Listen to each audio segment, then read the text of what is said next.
In 1945, in Nag Hammadi, Egypt, they found a gospel. It was the Gospel of Thomas. The Vatican had forbidden it for 700 years. Why? Because it reveals that Jesus possessed three powers they never taught you in church.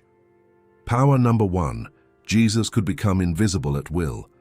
Power number 2, he could read all your thoughts, even your darkest ones. And power number 3, this one is the most disturbing. Today, you will discover all three. You will see the exact quotes from the Gospel, and you will understand why the Vatican wanted to erase it forever. This is not theory, this is not interpretation. These are words written 1800 years ago. These words survived because someone decided to bury them in the desert. They wanted to protect them, because they knew that someday someone would need to know the truth. That day is today, and that person is you. Stay until the end, because the third power, it changes everything. December 1945, Nag Hammadi, Upper Egypt. A farmer named Muhammad Ali al-Saman was digging near a cliff. He was looking for natural fertilizer. His shovel struck something hard. It was a sealed clay jar. It stood almost 3 feet tall. He hesitated to open it. What if it contained a jinn, a malevolent spirit? But curiosity overcame his fear. He broke the jar. Inside, he found 13 ancient codices. These were leather-bound books. Their papyrus pages were written in Coptic. Coptic was the last stage of the ancient Egyptian language. Muhammad could not read. He brought the books home. His mother used some pages to start a fire. Invaluable texts were lost this way. The remaining pages ended up on the black market for antiquities. Eventually, they reached the hands of scholars. When they began to translate them, they realized what they possessed. It was the Nag Hammadi library. It contained 52 texts. These were Gospels the Church had ordered destroyed in the 4th century. Among them was the Gospel of Thomas. This text contained 114 sayings attributed directly to Jesus. It had no narrative. It described no miracles in the third person. Only the words remained. These are the secret sayings that the living Jesus spoke and Didymus Judas Thomas wrote. That is how it begins. What follows contradicts 1700 years of official doctrine. This gospel does not speak of the Jesus you know. It does not mention the humble carpenter. It does not mention the meek lamb. This gospel reveals a Jesus with capabilities that defy all rational explanation. The early church considered these capabilities too dangerous to share. Why? If people knew Jesus possessed these powers, and if he taught how to access them, the entire structure of religious power would collapse. You would not need intermediaries. You would not need priests. You would not need institutions, because you yourself could. First, you need to see the document. You need to see the exact words. You need to understand why, in 367 AD, Bishop Athanasius of Alexandria sent a letter to all the churches in Egypt. He ordered the destruction of these texts. That letter initiated a systematic campaign of book burning. The campaign was so effective that these Gospels disappeared completely. This lasted until 1945. Then an Egyptian farmer, searching for fertilizer, found the truth buried in the desert. The Gospel of Thomas does not resemble the canonical Gospels. There is no virgin birth. There is no crucifixion. No resurrection is described. It is a collection of logia. These are sayings and teachings, 114 to be exact. Among them you will find passages you never heard in any Mass.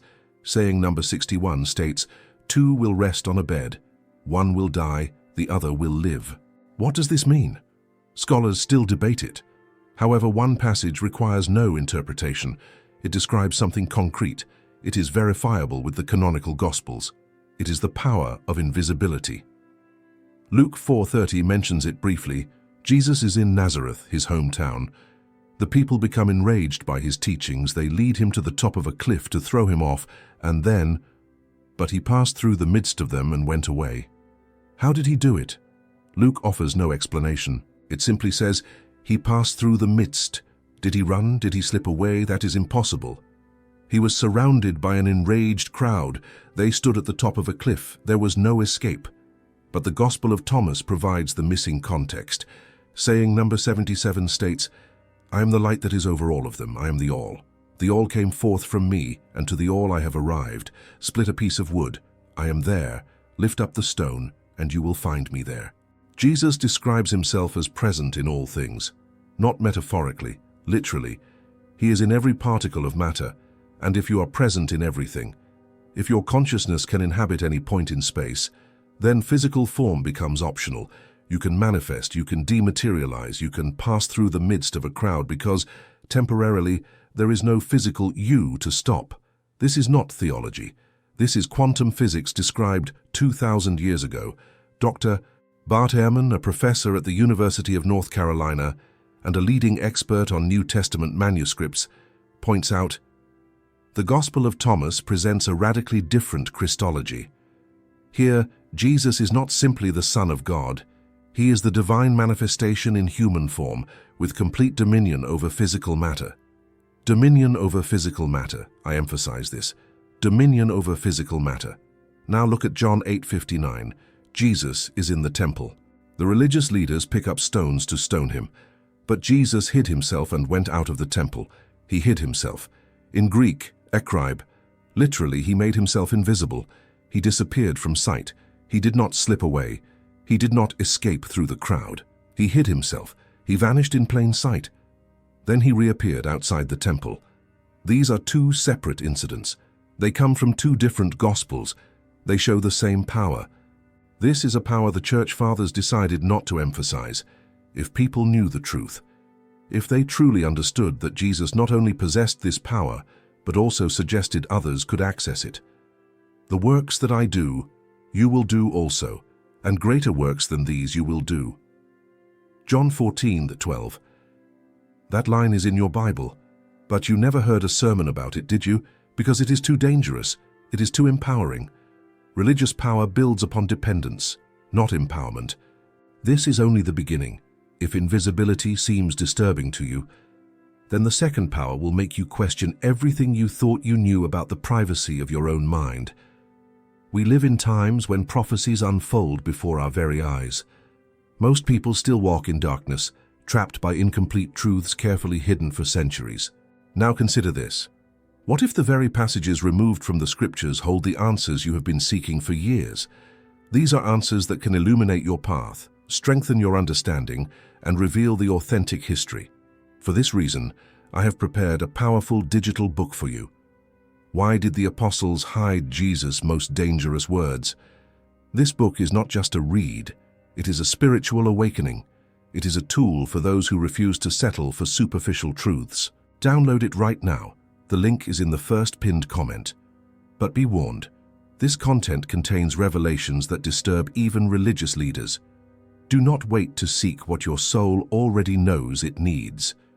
Click now, download your copy, and allow this truth to begin transforming your understanding. If you are among the first to download it, come back here and write truth. That will be your act of faith. And perhaps today, a door will open that you never imagined. To understand why these texts were suppressed, you need to go back to 325 AD. 300 bishops gathered in an imperial palace. Some still bore the scars of Roman persecutions. Others had lost eyes, ears, tongues for confessing Christ. Now they sat before Emperor Constantine. 5 years earlier, he had worshipped the sun god. Yet now he was deciding what true Christianity meant. This was the Council of Nicaea. Its official purpose was to unify Christian doctrine. Its real purpose was to control it. Constantine was no theologian. He was a political strategist. He saw Christianity as a tool to consolidate his empire. But there was a problem. There were too many versions of Christianity. Some Christians believed Jesus was fully divine. Others believed he was fully human. Some believed he was both. Gnostics believed direct knowledge of the divine was accessible to everyone. No intermediaries were needed. No church was required. That last version was the most dangerous, because people who could directly access the divine did not need emperors. They did not need institutions. They were ungovernable. So at Nicaea, a decision was made. Christianity was standardized. 4 Gospels were selected: Matthew, Mark, Luke, and John. All other texts were declared heretical, not because they were false, but because they were inconvenient. 40 years later, in a monastery in Egypt, an elderly monk received a letter from Bishop Athanasius. It was Festal Letter 39. His hands trembled as he read, "The apocryphal books must not be mentioned at all. They are inventions of heretics." The monk looked at the shelves of his library. Decades of work were there. Meticulous copies of ancient gospels filled them. The order was clear: burn them all. Across Egypt, smoke rose. Monks wept as they fed the pyres. The smell of burning papyrus filled the air. The crackle of wisdom turning to ash echoed. 2 millennia of spiritual knowledge was erased. It was erased in weeks. But in a monastery near Nag Hammadi, someone refused. A monk whose name we will never know took action. He took 13 of the most important books. He sealed them in a clay jar. He walked into the desert. He buried them at the foot of the Jabal al-Tarif cliff.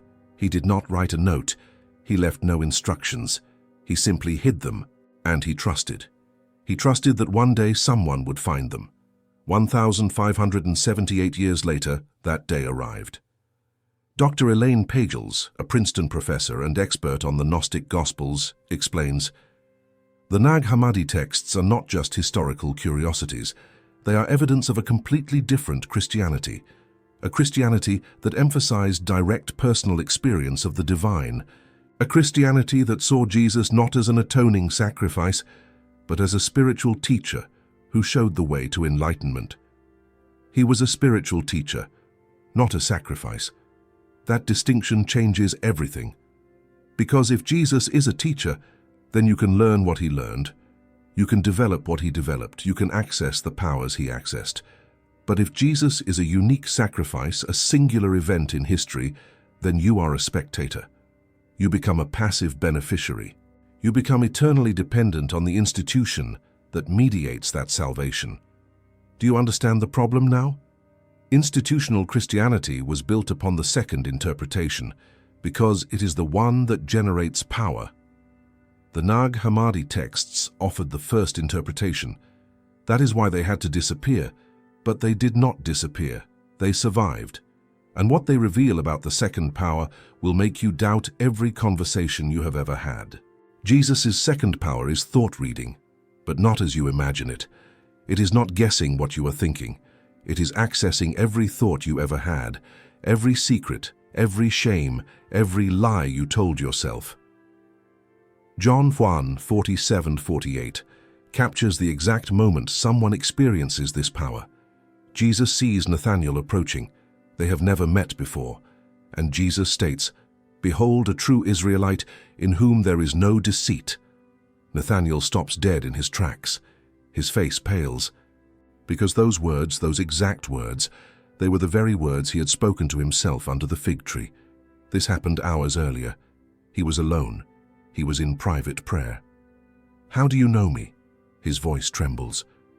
Jesus' answer is chilling. "Before Philip called you when you were under the fig tree, I saw you." Understand this clearly. Nathanael was alone under that fig tree. He was far from where Jesus was. He was physically impossible to see. But Jesus did not just see him. He saw what Nathanael was doing there. He saw what he was thinking. He saw the exact words he uttered in his mind, and Nathanael knew it immediately. His response was immediate. "Rabbi, you are the Son of God. You are the King of Israel." He does not say, "Wow, good eyesight." He says, "You are the Son of God," because Nathanael had just experienced something only the divine could do. This was total access to his mind and to his soul. Now consider John 2:24-25. But Jesus would not entrust himself to them, for he knew all people. He did not need anyone to tell him about human nature, for he himself knew what was in everyone. Read that again. He himself knew what was in everyone. Not he could guess. He knew. It implied the present tense. It meant continuous access. The Gospel of Thomas goes further. Saying number 5, "Know what is in front of your face, and what is hidden from you will be revealed. For there is nothing hidden that will not be disclosed." Jesus is teaching a principle. Nothing can remain hidden, because at the level of consciousness he operates at, everything is transparent. Everything is accessible. Saying number 24. There is light within a man of light, and he illuminates the whole world. If he does not shine, he is darkness. He speaks of a man of light. This is someone whose consciousness radiates, someone who can illuminate, that is, see the entire world, including the minds within it. Dr. Karen King, a Harvard professor specializing in early Christianity, observes, the Gnostic texts present Jesus as someone who has transcended the limitations of individual consciousness. In this state, the separation between I and you dissolves. It is not that Jesus reads your mind as if opening a book. It is that, at his level of consciousness, your mind is no longer private. It is part of the unified field of consciousness he inhabits. This is the unified field of consciousness. It is exactly what mystical traditions have described for millennia. The Vedas call it Brahman. Sufis call it Wahdat al-Wujud, the unity of being. Buddhists describe it as Buddha nature and Jesus. Jesus lived it.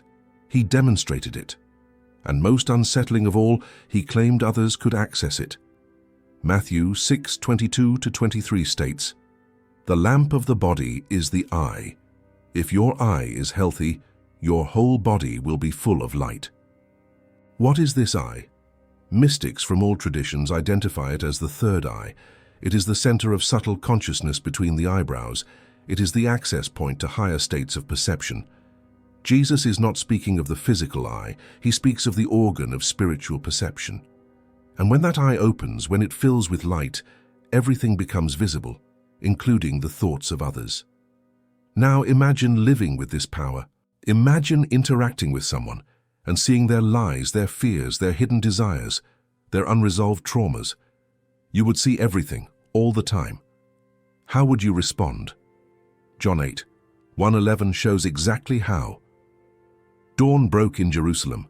The temple was almost empty. Jesus taught a small group. Suddenly footsteps sounded, shouts erupted. A crowd burst in, dragging a woman. Her clothes were torn.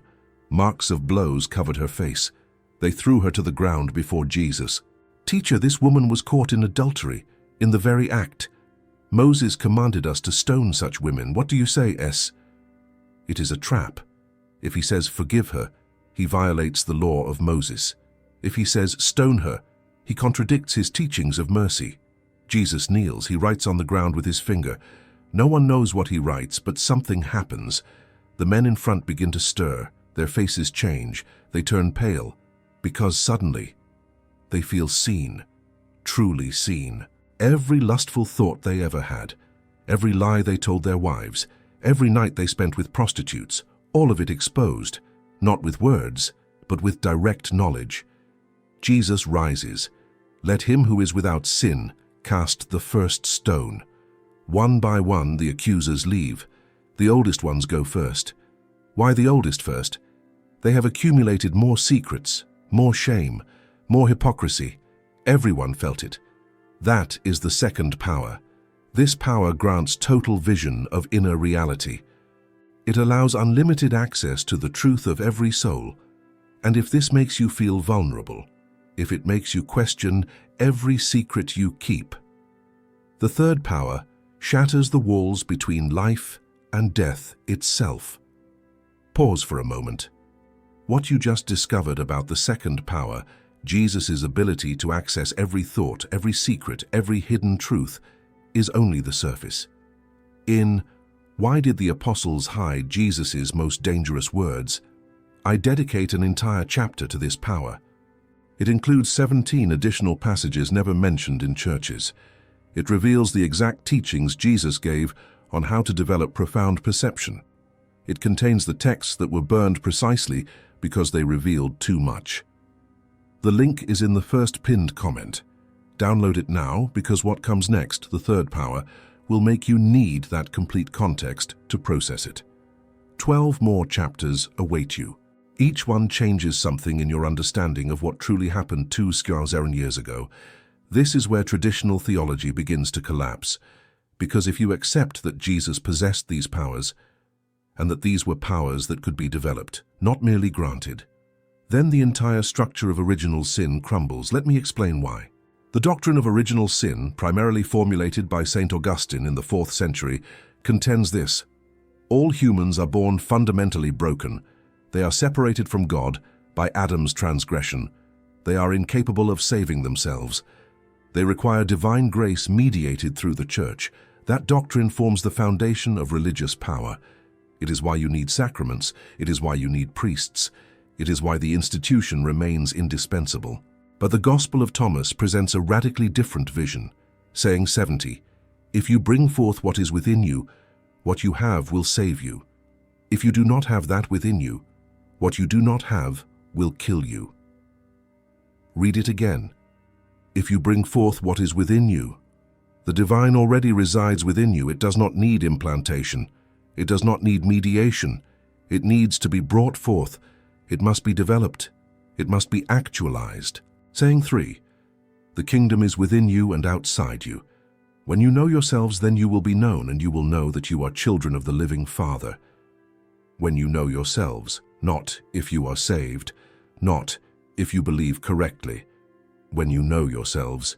Self-knowledge is the path. It is not blind faith. It is not institutional obedience. It is deep self-knowledge. This directly contradicts the Church's formula for salvation, and it goes even further. Saying 108, whoever drinks from my mouth will become as I am. I myself will become him, and hidden things will be revealed to him.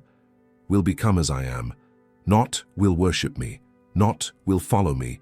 Will become as I am. Jesus is not establishing a hierarchy. He is offering a transformation. Now you understand the magnitude of what they concealed.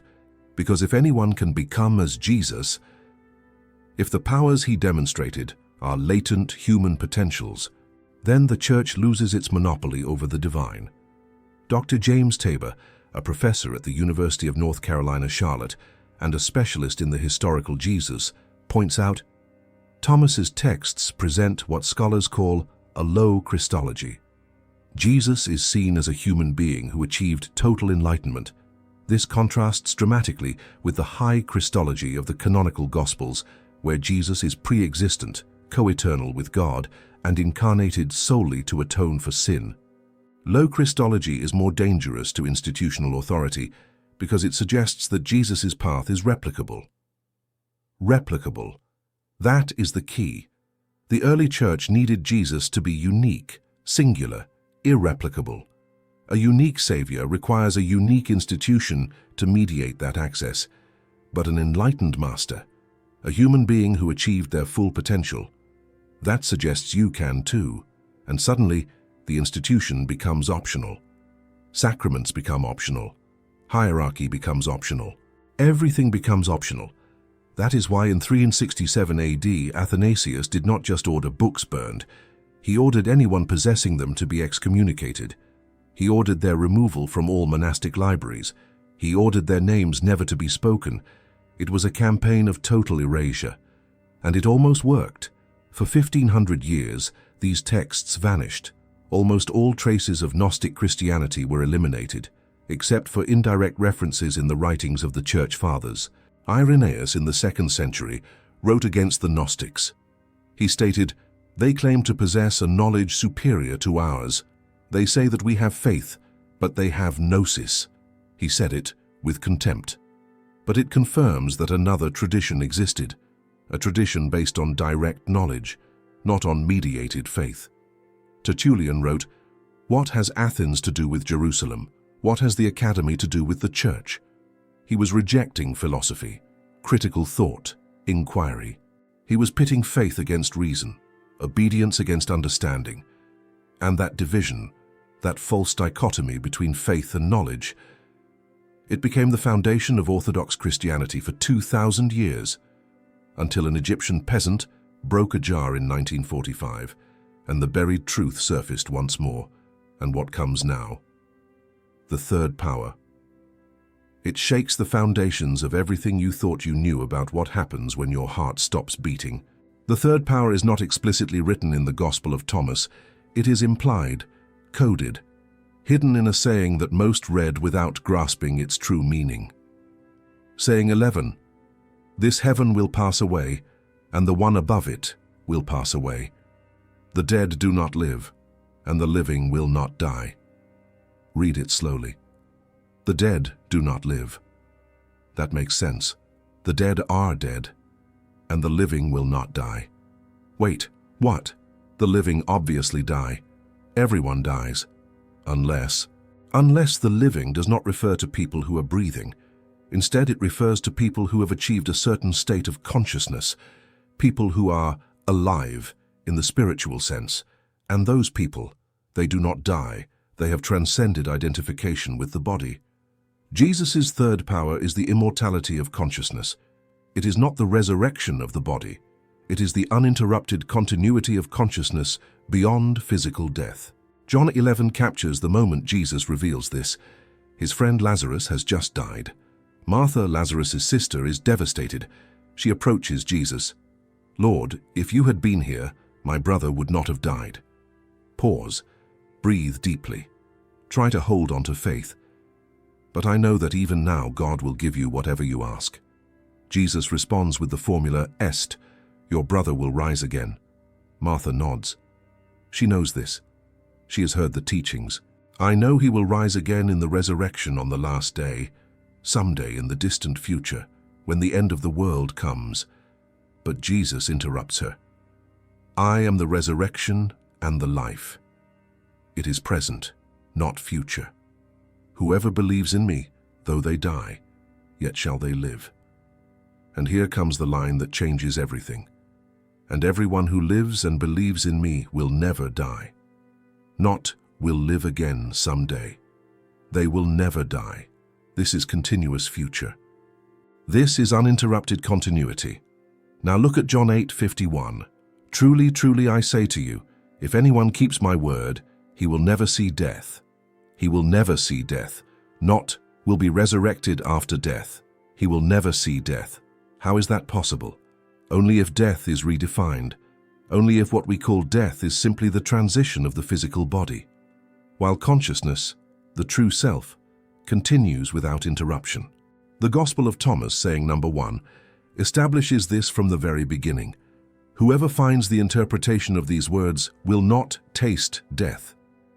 They will not taste death. They will not experience death as an end, because they will have transcended identification with that which dies.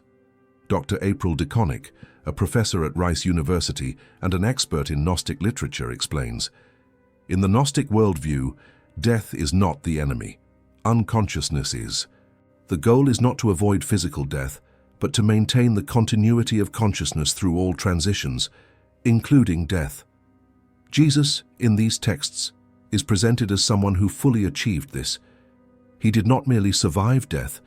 He never lost consciousness during the process. He never lost consciousness, that is the key. Most people die unconsciously. The body shuts down, consciousness fades, and what comes next? No one knows. But Jesus, according to these texts, maintained complete consciousness.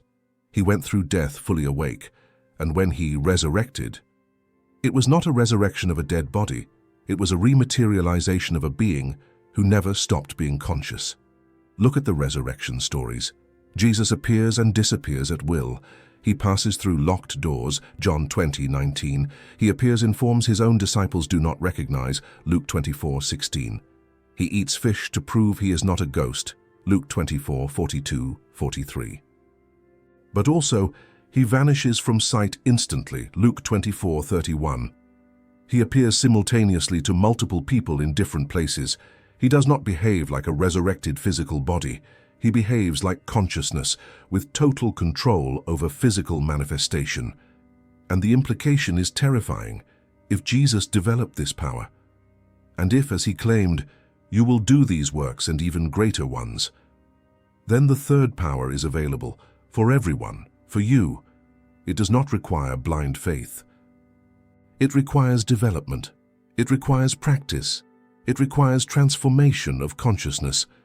The Gospel of Philip, also found in Nag Hammadi, is even more explicit. Those who say that the Lord first died and then arose are mistaken, for he first arose and then died. If one does not first attain the resurrection, he will not die but will be destroyed. He first arose and then died. What does that mean? It means that resurrection is not a post-death event. It is a state of consciousness achieved while you are alive. It is waking up completely. It is achieving enlightenment.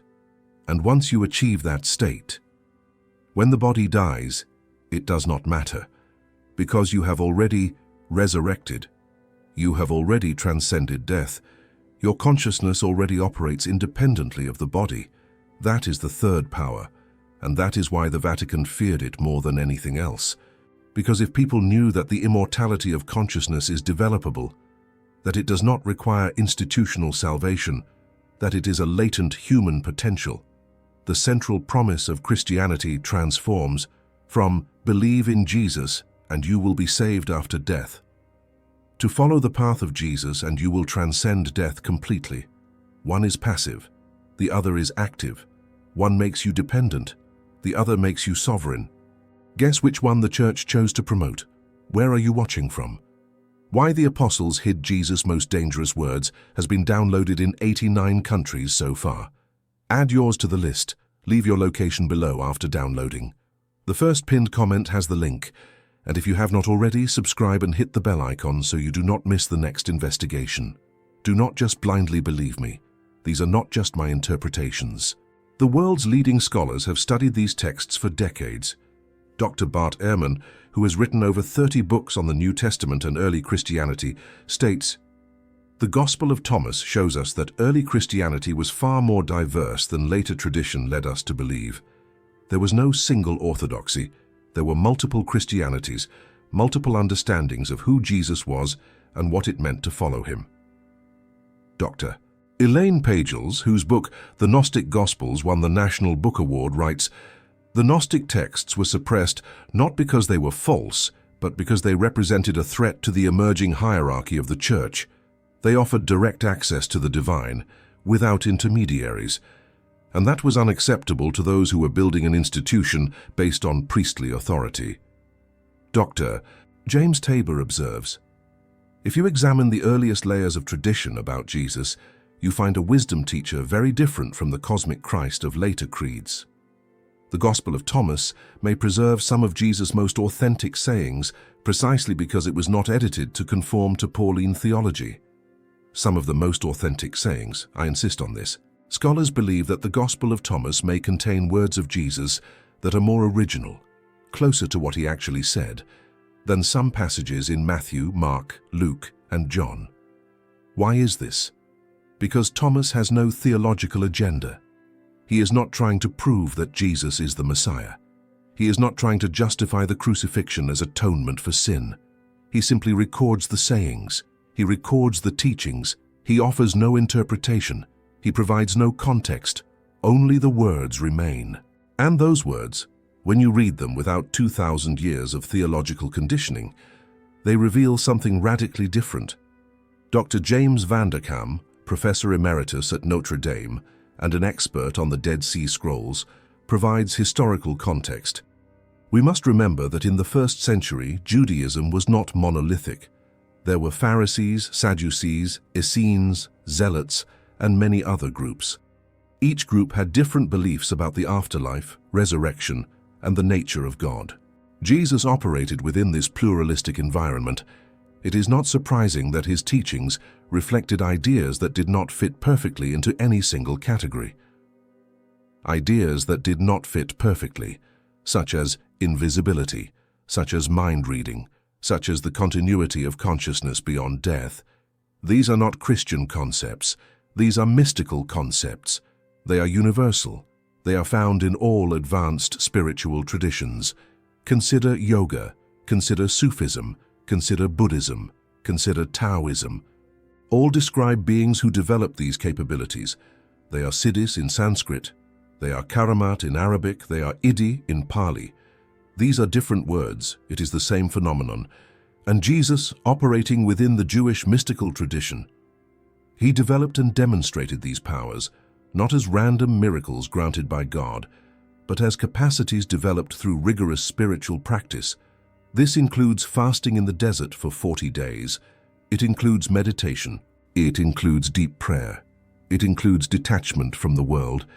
These are all practices that mystics from all traditions have used for millennia. The outcome: it is mastery over physical matter. It is access to universal consciousness. It is transcendence of death. These are the three powers. But now the question you are likely asking yourself emerges: is this real, or is it just another convenient interpretation? I will answer you with complete honesty. Here is the problem with everything I just shared. None of this can be empirically proven. You cannot put invisibility under a microscope. You cannot measure thought reading with a scientific instrument. And the continuity of consciousness after death, well, by definition, that lies beyond verification for the living. So we remain in the realm of faith. Just as always, the difference is this: traditional Christianity asks you to believe that Jesus was God incarnate, unique, singular. He was completely separate from you by nature. The Gnostic Gospels ask you to believe that Jesus was a fully realized human being, exceptional. He was not different in kind, he was only different in degree. Which is more reasonable? It depends on your perspective. If you believe humans are fundamentally broken, fallen, separated from God by sin, then you need a unique divine savior, someone to come from outside the system to repair it. But if you believe humans possess latent divine potential, that we are sparks of the divine experiencing temporary limitation, then you need a teacher, someone to show the way, someone who says, "I did it, you can too." The first model makes you dependent, the second makes you responsible. The first model comforts you, the second challenges you. Which do you prefer, honestly? Do you prefer to believe you are fundamentally broken and need saving? Or do you prefer to believe you are fundamentally whole but need to awaken? Because that is the real question. Not what is truth, but which model of reality do you choose to inhabit? Now some will say, but the Bible clearly states Jesus is God. Yes. The Gospel of John, likely written between 90 to 100 CE, presents Jesus as pre-existent. In the beginning was the Word, and the Word was with God, and the Word was God. High Christology. But Mark, the earliest Gospel, written around 70 CE, never calls Jesus God. It calls him Son of God. It calls him Lord, but never God directly. Matthew and Luke, written between Mark and John, fall somewhere in between. And Paul, writing in the 50s CE, has a complex Christology that scholars still debate. In other words, the understanding of who Jesus evolved over time. It developed. It became theologized. And by the 4th century, when the Nicene Creed was established, Jesus had been transformed from a 1st century Jewish teacher into the eternal Logos, co-equal with the Father, begotten, not made. Is that what Jesus taught about himself? Or is it what the Church decided it needed to believe about him? The Gospel of Thomas suggests the latter. Saying number 13, Jesus asks his disciples, "Compare me to someone and tell me whom I am like." Simon Peter replies, "You are like a righteous angel." Matthew replies, "You are like a wise philosopher." Thomas replies, "Master, my mouth is completely unable to say whom you are like." Jesus replies, "I am not your master. Because you have drunk, you have become intoxicated from the bubbling spring that I have measured. I am not your master." Why would he say that? Because Thomas has understood something the others have not. Jesus is not above him. He is ahead of him, showing the way. And when Thomas drinks from the same spring, when he develops the same consciousness, the distinction will vanish. That is radically different from Orthodox Christianity. And here is the real question. What if both versions are true? What if Jesus was divine, but not in the sense of being a separate entity descending from heaven, but in the sense of being a human who fully actualized his divine nature? What if Son of God does not mean God disguised as human, but human who realized his inherent divinity? Then there would be no contradiction. The canonical Gospels would be focusing on who he was. The Gnostic Gospels would be focusing on how he became that. They are different perspectives of the same phenomenon, and both would be true. Dr. James Tabor expresses it this way: the question should not be, was Jesus human or divine, but rather, how do we understand the relationship between humanity and divinity? If you see an absolute separation, then Jesus must be an exception, an invader from the divine realm. But if you see divinity as humanity's deepest potential, then Jesus becomes the supreme example of what is possible. The supreme example of what is possible. That phrase changes everything. Because if Jesus is an example, then his life is not just something to admire, it is something to emulate. His powers are not just something to marvel at, they are something to develop. And suddenly, Christianity transforms from a religion of worship into a path of practice, from believe and you will be saved, to practice and you will be transformed. Now, can you develop invisibility? Honestly, I do not know. Probably not in the literal sense. Thought reading. Modern science is discovering that humans possess far more intuitive perception than we once thought. Advanced empathy can appear like thought reading, continuity of consciousness after death. Thousands of near-death experience reports suggest something continues.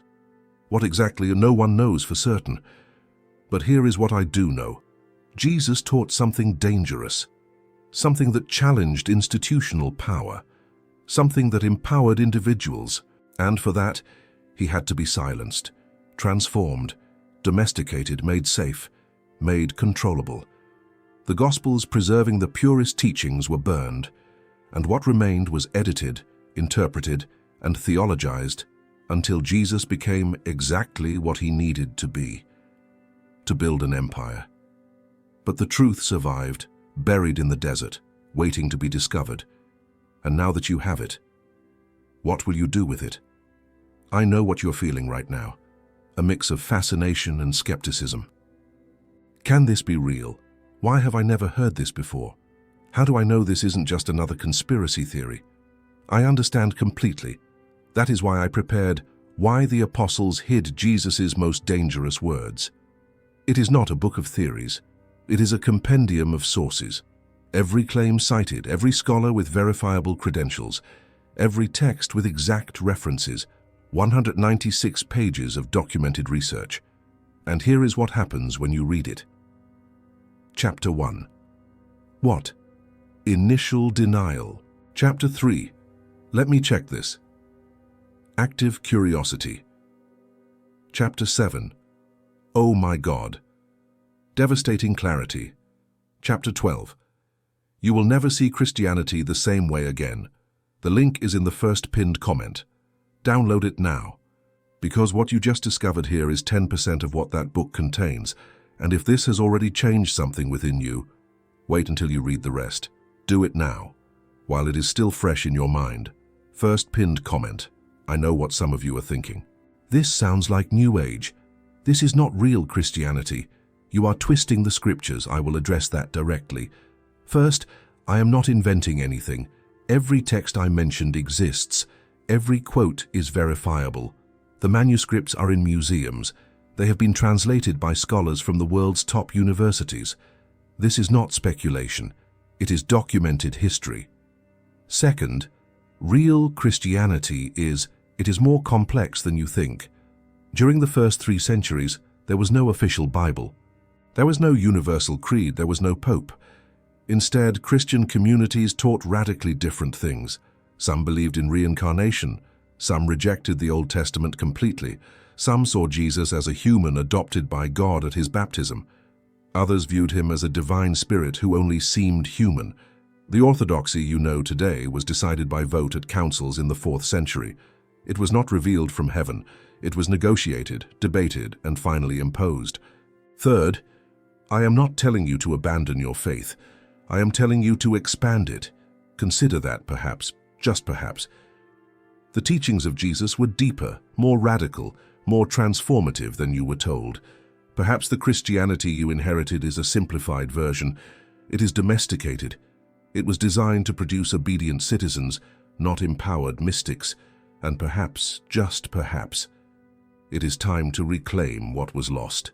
Now, does that mean everything in the Gnostic Gospels is literal? No, there can be symbolism. There can be metaphor. This is just like in the canonical Gospels. Jesus spoke in parables after all. The question is not, is this literally true? The question is, what truth is it trying to convey?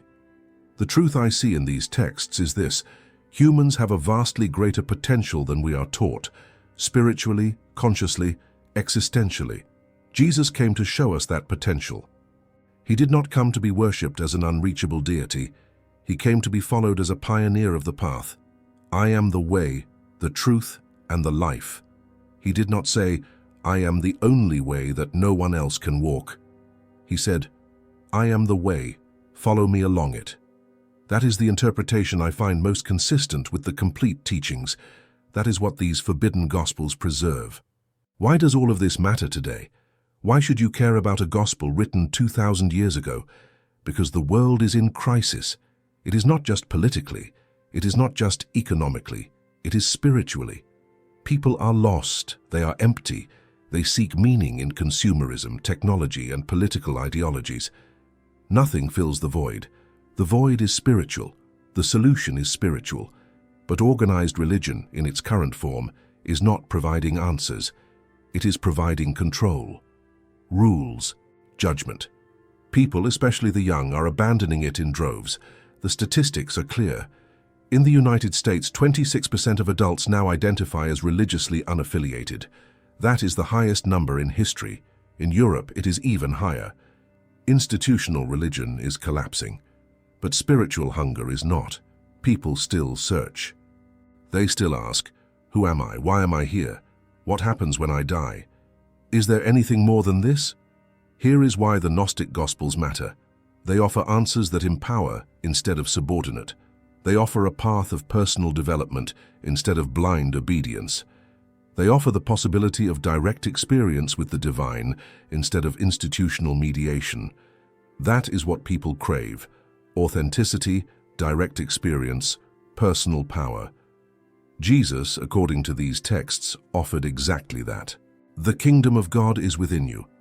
It is not in a temple, it is not in a church, it is within you. That is revolutionary, it always has been. In 2025, when institutions are failing, when trust is collapsing, when people desperately seek something real. This message is more relevant than ever. You do not need a priest to connect with the divine. You do not need a building. You do not need rituals you do not understand, performed in languages you do not speak. You need silence. You need introspection.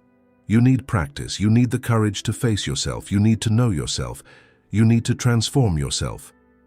If you bring forth what is within you, what you have will save you.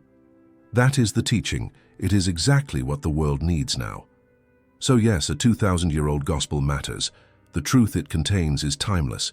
That truth will set you free. In 1945, an Egyptian farmer broke open a jar. He changed Christianity forever. But let me tell you something I did not mention at the beginning. Muhammad Ali al-Samman, the farmer who found the texts, could not read. He never knew what those pages contained.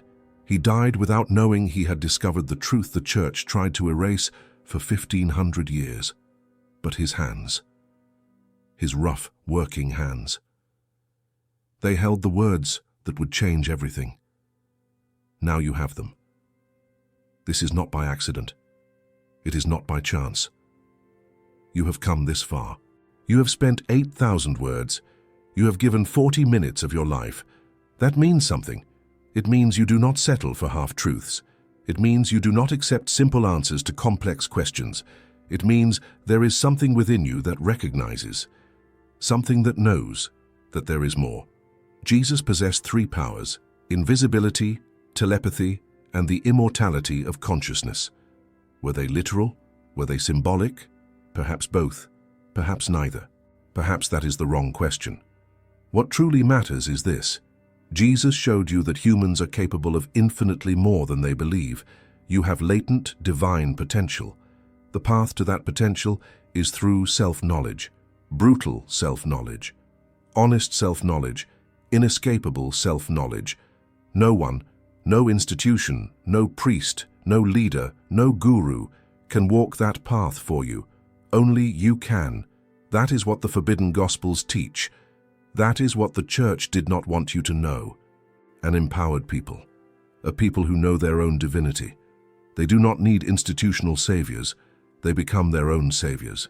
And that is exactly what Jesus wanted. The works I do, You will do also, and even greater works will you do. He was not joking. He was not exaggerating. He was promising. He was inviting. He was challenging. The question he leaves you with is devastatingly simple. Will you accept that promise? Or will you keep waiting for someone else to do the work for you? The choice is yours. It always has been. From the moment that farmer broke open that jar, to this exact moment as you read these words, everything has been leading you to this decision. What will you choose? If you made it this far, you're exactly the kind of person for whom this channel exists. 3 things before you go. First, download Why the Apostles Hid Jesus' Most Dangerous Words if you have not done so already. This is not a sales pitch. It is essential context for everything we discuss here. Check the first pinned comment. Get your copy now. Second, subscribe and hit the notification bell. Next video, The Secret Gospel of Mary Magdalene, Why Peter Hated Her. You will not want to miss it. Third, consider becoming a member. The ebook is powerful. Membership gives you access to research, sources, and discussions we can never make fully public. Our inner circle is already connecting dots most people will never see. Join by clicking Join below. Thank you for watching. Type truth if this resonated with you. I will see you in the next investigation.